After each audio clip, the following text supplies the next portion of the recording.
بھائی وہ 2-3 صفحہ لکھ کے دے رہے ہیں کہ یہ اہل حدیثوں کا دعویٰ ہے، اور میں نے دیکھا کہ وہ اکثر حوالے میری کتاب کے، وہ مفتی صاحب بتا رہے ہیں کہ آپ کا دعویٰ ہم بتا رہے ہیں ہماری کتاب سے. ارے بھائی چھوڑو کتاب، چھوڑو ویڈیو، سامنے آ کے بیٹھ کے بات کرو.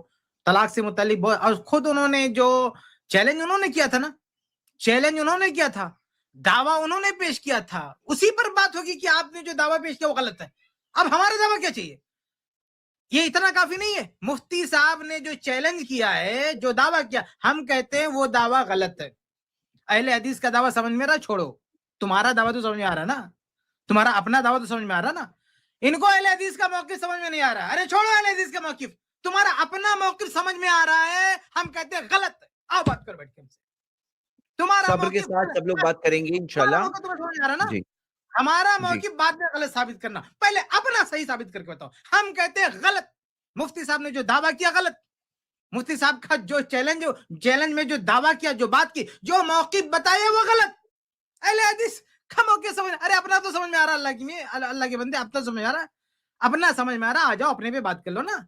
نہیں سمجھ میں آ رہا اہل حدیث کا موقف تو مجھے پورا یقین ہے کہ طارق مسعود کبھی بھی سامنے آ کر کے بیٹھ کے بات نہیں کریں گے. ان کے اندر اتنے گٹس ہی نہیں ہے. وہ جوش خطابت میں آ کر کے انہوں نے چیلنج کر دیا، اب پھنس گئے اور فرار کا راستہ تلاش کر رہے ہیں. یہ بات بات پہ ویڈیو بنانا اور یہ ثابت کرنے کی کوشش کرنا کہ بھائی نہیں دعویٰ صحیح نہیں کر رہے، دعویٰ صحیح نہیں کر رہے، یہ صرف فرار کا ایک طریقہ ہے. یہ کبھی بھی نہیں بیٹھ کر کے بات کر سکتے ہیں سامنے آ کر کے. ان کی ایک تحریر آئی مجھے کچھ لوگوں نے بھیجا، اتنا اس کا پہلا جملہ کیا ہے، 3 طلاق کیسے ہوتی ہے اہل حدیث کو. اللہ کے بندے 3 طلاق کیسے ہوتی ہے، یہ کوئی ٹاپک ہے؟ 3 طلاق کیسے ہوگی یہ موضوع ہی نہیں ہے. اور میاں تم جو بیٹھ کے نا 3 طلاق دے کے پوری امت کو پریشان کر کے رکھے، وہ ٹاپک ہے. 3 طلاق کیسے دینا ہے یہ ٹاپک نہیں ہے. یعنی طلاق سنت کیسے ہوگی، وہ بندہ کہہ رہے طلاق سنت کیسے ہوگی یہ بتاؤ. ہم کہتے ہیں جو طلاق بدعت ہے نا، جو اور بدعت کی طلاق بدعت کی کئی شکل ہے، وہ ایک شکل جسے آپ نے خود مینشن کیا 3 طلاق، وہ چیز غلط ہے. جو تمہارا دعویٰ ہے بھائی اہل حدیث کو چھوڑو، میں پھر وہی دہراتا ہوں کہ جو آپ کا دعویٰ ہے، جو آپ کے الفاظ نے آپ نے، ہمارا دعویٰ ہے کہ وہ غلط ہے، قرآن و حدیث سے ثابت. آؤ بیٹھ کے بات کرو. جی امید کرتا ہوں کہ یہ سب ہونے کی جگہ جو اصل مقصد ہے نا، ہمارے آپس کے اختلاف حل ہو، ہم قرآن و سنت پہ آ کر جو بات وہاں ہے، تعلیم ہے، اس پہ اتفاق قائم کریں. تو مفتی صاحب سے ریکویسٹ ہے کہ ایک بار کچھ دن تک ہم لوگ طارق مسعود صاحب کے ریپلائی کا انتظار کریں گے. وہ ریپلائی نہیں آیا، ایک دن ہم لوگ ڈیٹ طے کر کے خاص ان کو دعوت دے کر کے اس کو وائرل کر کے لائیو آ کر کے بیٹھیں گے اور انتظار کریں گے. اور اگر اس دن وہ نہیں آئے تو وہ یہ مانا جائے گا کہ وہ فرار ہے. ایک دن ہم لوگ فائنل طے کر کے ڈیٹ بیٹھ جائیں گے اگر انہوں نے جواب نہیں دیا. یہ ایسے نہیں کہ یہ ویڈیوز ان تک کے نہیں پہنچ رہی. اتنی سی بات مفتی صاحب کو تو سمجھ میں آئے گی نا. میں آخری بار اتنی سی بات سمجھ میں آئے گی کہ بھئی چیلنج انہوں نے کیا، ہم نے تو نہیں کیا. نہیں، اس چیلنج میں ٹاپک بھی مینشن کیا انہوں نے، اور یہ کہا کہ ہمارا موقف جو ہے سب کا ہے. تو بھائی آپ کا چیلنج، آپ کا موقف، اور ہمیں آپ بلا رہے ہو کہ آؤ ہمارے سامنے بات نہیں کر سکتے، تو کم سے کم اگر کچھ بھی شرم و حیا ہے تو اپنا موقف جس پر بڑا ناز ہے اسی پر بات کرو.